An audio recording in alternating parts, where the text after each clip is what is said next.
Alright, today's lesson is going to be regarding one-point perspective, and specifically the construction of some simple windows and some different ways to do that. So, got a blank piece of paper here, and I'm going to set up the buildings. Although I could leave some of the previous drawings, I always think it's a good idea to start from scratch when I demonstrate, so it kind of reviews previous processes. Once I have my horizon line, and I have my vanishing point in, and I've labeled it, I'm going to put in a building. In this case, I'm going to put it off to the side, but crossing the horizon line. So I'll draw the front shape of the building, in this case a rectangle.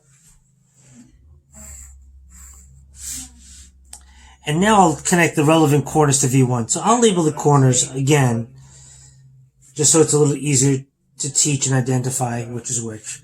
Of these four corners, A does not go to V1 because it crosses through my original shape. But B does go to V1, so I'll draw that lightly towards V1. C can go to V1 because, again, nothing is blocking that path.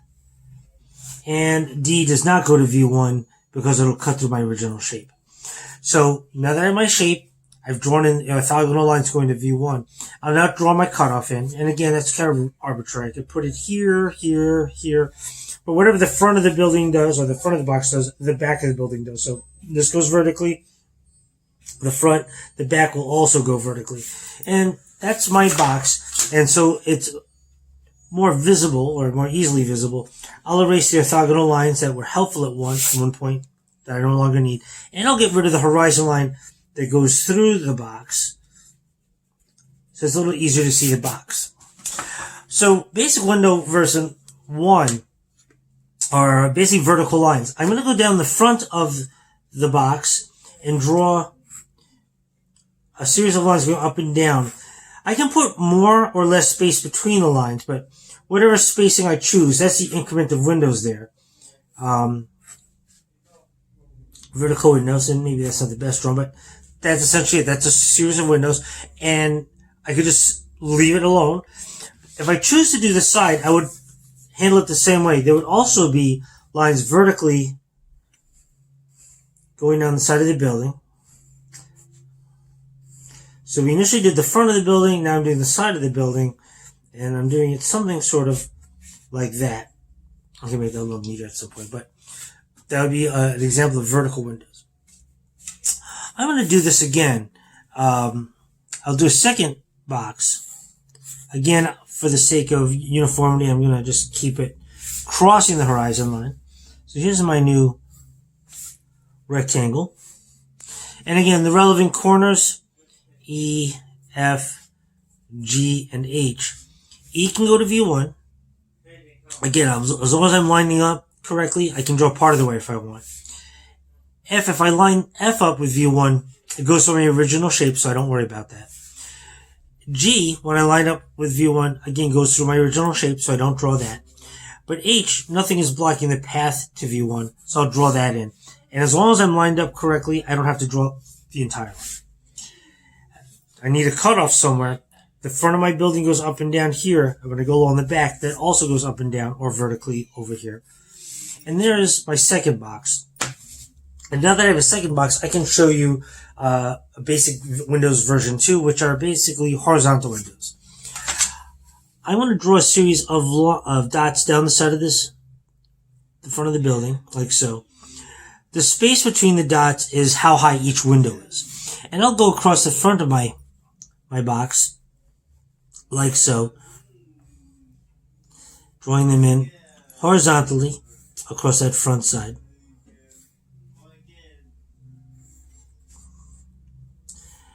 And sometimes you'll see buildings and office parks done this way. And those are my horizontal windows. And if that's all I wanted, that would be fine. If I were to continue these windows from the front and, again, flipping over to the side of the building, what I'll end up needing to do is I need to end up making those horizontal lines go to V1. If I were to go directly horizontal, it would look odd. So at the end of each of these, will individually line up with V1. So I'll draw to V1, and I'll stop when I get to the end of the building. The next horizontal line, as soon as I get to the corner of the building, I will line it up with V1 and draw that one in. the biggest mistake most students will make is that they'll just simply slide the ruler down as each diagonal goes in. But the reality is that I'm no longer lined up with V1 anymore. So each and every time I draw one of these orthogonal lines in, it's orthogonal because I am aiming to V1. So each and every single time, my row will now need to go to V1. And there's one more I gotta do. And so it looks something like this.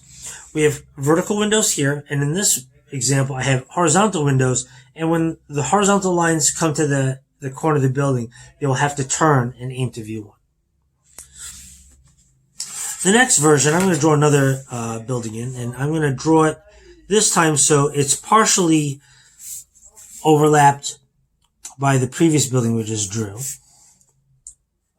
I'm going to draw this one in here.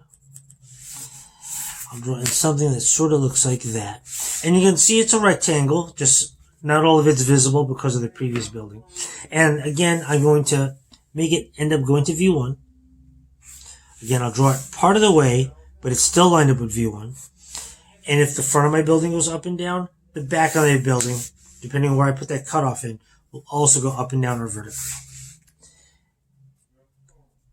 At this point, you should see that box come in.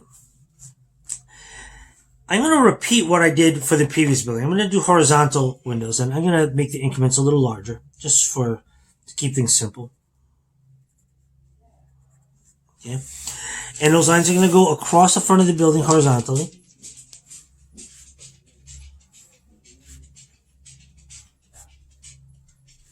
And you'll notice that in this building, I stop when I get to the overlapping part. If these lines are going horizontally across the front of the building, when they get to the side, each of these lines will have to individually line up with V1. So this line, this row of windows will go to V1. For the next row, I will need to line it up again with V1. And I have to make sure that my ruler is lined up. I can't emphasize that enough. In this case, I'm not. I can see that I'm missing V1. There's some space here. So I gotta make sure my ruler lines those 2 points up.